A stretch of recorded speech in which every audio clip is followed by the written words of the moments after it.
Terungkap fakta baru terkait pembunuhan Panglima tertinggi Hizbullah Fuad Syukur yang tewas dalam serangan udara Israel di Lebanon pada akhir Juli lalu. Syukur ternyata dipancing melalui panggilan telepon beberapa menit sebelum serangan maut terjadi.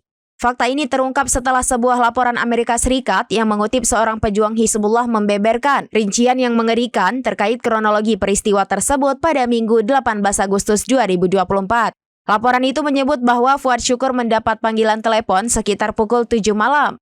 Penelepon yang tak dikenal disebut meminta Syukur pergi ke lantai 7 gedung apartemen tempat ia tinggal bersama keluarganya.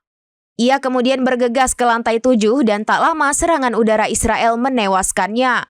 Istri Syukur dan 2 wanita lain serta 2 anak juga menjadi korban tewas dalam serangan tersebut. Setelah kematiannya, pihak Iran dan Hizbullah melakukan penyelidikan terhadap penelepon misterius itu.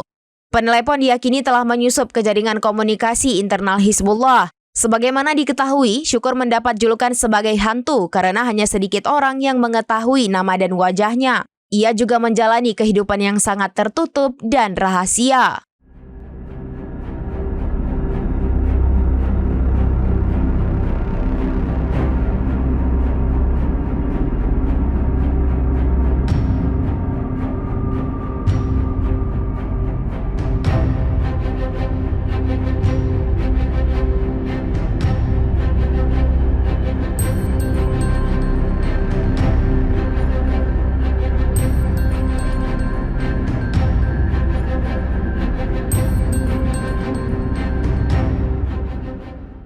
Demikian informasi terkini Syederalun, saksikan terus informasi lainnya, jangan lupa like dan share seluruh akun serambinews.com.